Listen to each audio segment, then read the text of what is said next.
So good day guys, no? So meron naman tayong RBM project na ang pinakang main purpose is makapag-dispense ng mga school supplies, no? Pero yung way nung pag-accept or pag-accept ng points is may RFID tayong gagamitin, no? So gumamit din tayo ng MySQL database na local host lang naman. So sample yung ginamit natin na server, okay?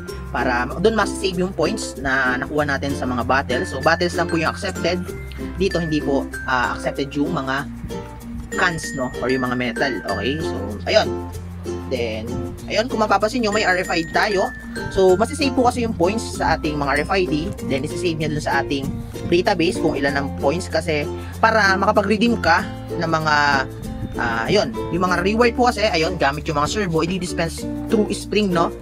So may long band paper, short band paper, ball pen, tsaka index card. Okay, so yun po yung parang pinaka main reward natin sa pag recycle natin ng mga bottles. So ayan, paliwanagin muna natin yung mga components na ginamit natin. So number 1 is itong ating Nextion LCD.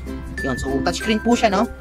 Ayan, so maganda kaysa dun sa mga 16:2 na ibang sa ibang video natin, no? So mas maganda po yung UI, no. Okay, then RFID card, then inductive. So yung inductive po is metal detector, no, or metal detection, para malaman niya yung sa simula pa lang hindi na siya pumasok doon sa pinakang detection ng ating battle, no, kasi hindi po tayo sensor based, no. So gumamit po tayo ng image processing using Raspberry Pi. So nakaganyan lang po para hindi pa po kasi na-fix do sa casing. Ayun, camera po yung gagamitin natin pang detect, no. So kung example, maglagay tayo dito, madi-detect niya pong battle, no. Kung mapapansin yung battle yung ano. So ganun lang po, no. Then ayan, pinaliwanag natin.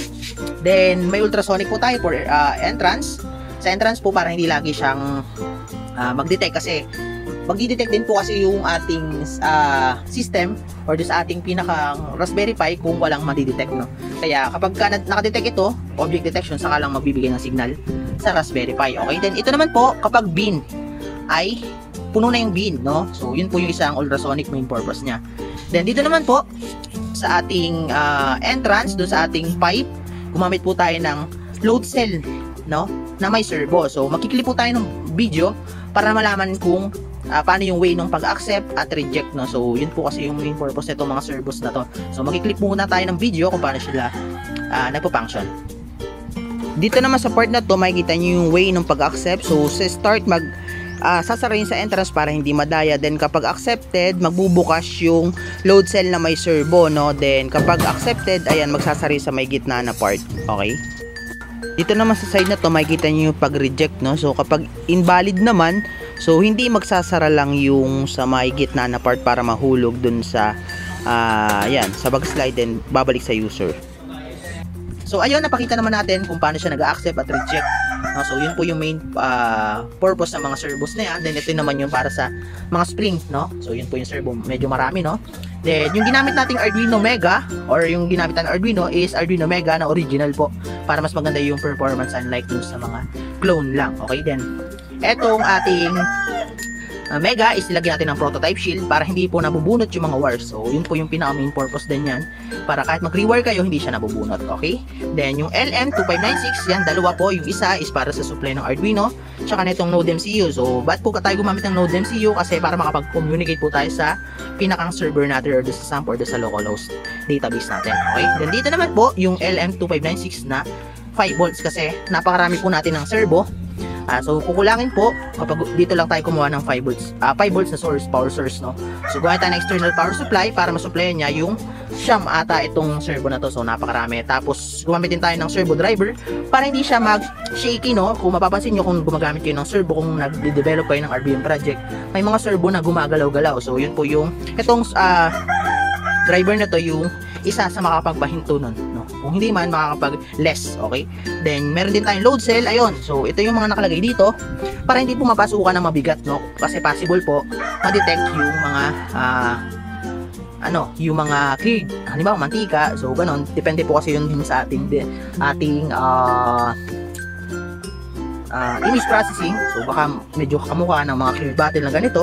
So para hindi lang siya para kahit anong mabigat, hindi na siya mapasukan, kasi possible mabasag dun sa loob. Tapos relay para po mag-trigger yung detection mo. So yun po, no. Then ito rin pala yung ating pinakang main source ng power supply is 12 volts and 10 amp, no. So, ayun po. Wala ba akong na-miss? So, ayan. Napaliwanag natin yung mga components. Then, proceed po tayo dun sa ating function ng buong system. So, ayan. Proceed po tayo sa pinakang-function ng ating system. So, nakalagay po sa screen is welcome to Ecotech. So, reverse vending machine. Then, tap yung screen, no? So, dito naman po pala, no? So, meron tayong dalawa dito na registered tsaka unregistered. So, kunwari, unregistered tayo pero may RFID card tayo. So, hindi naman po madamot yung ating system. So, automatic magre-register po siya doon sa ating no. So, scan nyo lang po. Then, successfully enroll na yun, no? Agad, okay? Para kahit sinong tao makakagamit nito basta may RFID card ka, no? Then, scan mo lang. Then, yun. Then, meron 2 types ng choices dyan, no? So, may insert battle tsaka redeem.